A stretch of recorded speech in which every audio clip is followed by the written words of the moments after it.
रहे हैं, कब दे रहे हैं, सुबह दे रहे हैं, शाम दे रहे हैं, कब दे रहे हैं। करते करते मैं परेशान हो गया और इस तरह की खबरें इतनी ज्यादा चलने लगी, खास करके लोकल मीडिया में, पोर्टल में, सुबह से शाम तक 1000 फोन।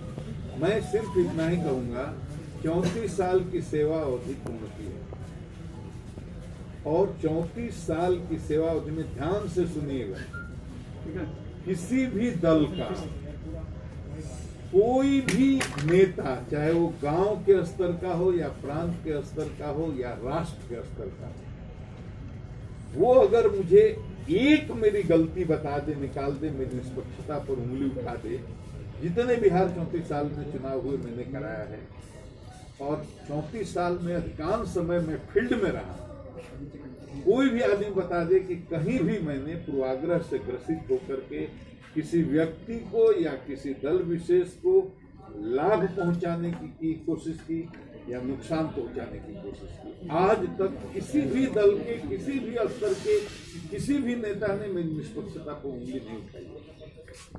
मैंने कुछ नहीं किया। जब तक रहा, हर जात, हर समाज, हर वर्ग और हर दल के जो भी लोगों का जायज काम हो, जो मेरे पास आ गया, बिल्कुल निष्पक्षता से किया। नंबर 1। नंबर 2, 34 साल में कोई भी कोई भी नहीं कह सकता, बिहार में हमको सब लोग जानते हैं, बच्चा बच्चा जानते हैं, आप भी जानते हैं, किसी अपराधी, किसी गुंडा, किसी क्रिमिनल के साथ मैंने कोई मरम्मत की हो, समझौता किया हो या मेरा कोई संबंध हो।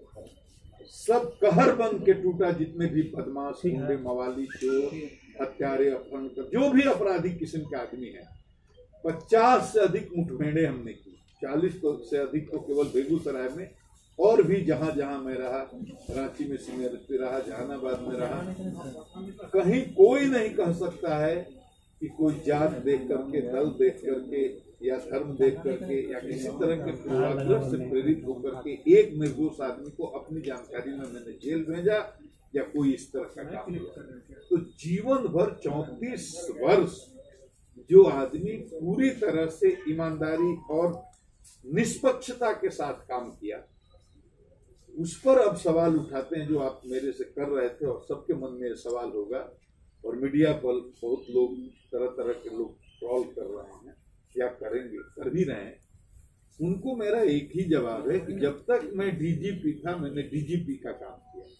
बहुत लोग सुशांत के केस से जोड़ करके मेरे इस्तीफा को देख रहे हैं या मेरे वीआरएस को देख रहे हैं। आपके मन में भी यही सवाल होगा। इसका मैं सीधा सवाल जवाब देता हूं, आप सुन लीजिए कि सुशांत के केस से मेरे वीआरएस का कोई लेना देना नहीं। मैं इसका बिल्कुल तर्कपूर्ण आपको जवाब देता हूं।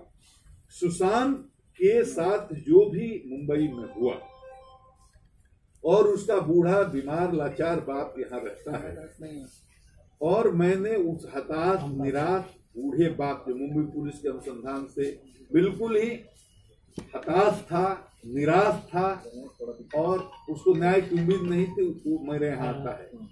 और यहाँ बिहार पुलिस ने जो एफआईआर किया, अब माननीय सर्वोच्च न्यायालय ने उस पर ठप्पा लगा दिया है कि वो काम बिल्कुल संवैधानिक था, कानूनी था, उसमें कोई गलत काम बिहार पुलिस ने नहीं किया, इसलिए इस पर कोई सवाल नहीं उठ सकता। अनुसंधान करने के लिए टीम गई, इस पर किसी ने, माननीय सर्वोच्च न्यायालय का फैसला आ गया है कि उसमें कोई भी गैर कानूनी काम नहीं था।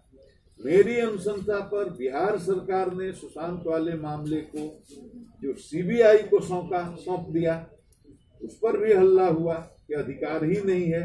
माननीय सर्वोच्च न्यायालय ने अपने वर्डिक्ट में ये भी स्टैब्लिश कर दिया कि जो भी बिहार सरकार ने ये काम किया, सर्वोच्च सीबीआई को केस सौंपने का, उसमें कुछ भी गैर कानूनी नहीं था। हमारे अधिकारियों के साथ बेइज्जती हुई, उसके बाद मैंने हंगामा शुरू किया। हमारे अफसर को क्वारंटीन किया गया, उसके बाद मैंने हंगामा, प्रोटेस्ट करना शुरू किया। उसमें कुछ भी गलत नहीं था, क्योंकि माननीय सर्वोच्च न्यायालय ने खुद कहा कि जिस तरह से पटना के एक बड़े पुलिस पदाधिकारी को क्वारंटीन किया गया है, वो गलत है। तो जो भी मैंने किया, एक डीजीपी की हैसियत से और मैंने वो किया और मैं लड़ा बिहार की अस्मिता के लिए, बिहार की प्राइड के लिए, सुशांत को न्याय के लिए। मैं उस लड़ाई को लड़ा और मामला वो अब सीबीआई अनुसंधान कर रही है। मेरी भूमिका वही तक थी, उसमें कुछ नहीं है। बहुत लोग ये भी कह रहे हैं कि जोड़ करके देख रहे हैं कि वो सुशांत के मामले को आप इसलिए कर रहे थे कि आपको राजनीति में जाना था। ये वो लोग कह रहे हैं जो मेरे को नहीं जानते। मैं बिहार की माटी का हूँ, गांव के गरीब किसान का बेटा हूँ। मेरे घर में कोई जज नहीं है, कोई कलेक्टर नहीं है, कोई कमिश्नर नहीं है, कोई नेता नहीं। मेरे पिताजी अनपढ़ थे, मेरी माँ अनपढ़ थी, मेरे बाबा अनपढ़ थे, मेरी दादी अनपढ़ थी, मेरे परदादा अनपढ़ थे, मेरी परदादी अनपढ़ थी। मेरे किसी भी 4 पुश्त में कोई स्कूल नहीं गया। मैं पहला आदमी हूँ घर से जो 7 साल की उम्र कंप्लीट करने के बाद 8वें साल में जब प्रवेश किया तो झोरा और बोरा लेकर के और दूसरे गांव में जाता था पैदल स्कूल में। गुरुजी बैठते थे खटिया पर बरगद के पेड़ के नीचे, बोरा को बैठ करके मैंने पढ़ाई शुरू की। और गांव में सड़क थी, न बिल्ली थी, न स्कूल था, न अस्पताल था। उस माहौल से निकला हूँ, सेल्फ मेड आदमी। मैंने जीवन में केवल संघर्ष किया है और संघर्ष करके आज इस मुकाम तक पहुंचा। IRS में गया, IPS में गया। मेरे काम करने का तरीका हमेशा, आज जो सुशांत को बताइए, मैं जब बेगूसराय में चतरा में जब मैं था SP, पहली मेरी पोस्टिंग थी, तो मैं भुइयां लोग हैं, गंजू लोग हैं, जो दलित महादलित शोषित वंचित समाज के लोग हैं, उनके घर में जाता था। मैंने पहली बार गरीबी की परिभाषा जानी, गरीबी क्या होती है। कि साल में 3 महीने तक महुआ उबाल करके खा करके लोग जीते थे। मैं नहीं सोचता था कि ऐसा भी होता है। उस गरीबी को मैंने देखा और लोगों के बीच कम्युनिटी पुलिसिंग की। उसी समय हिंदू, मुस्लिम, सिख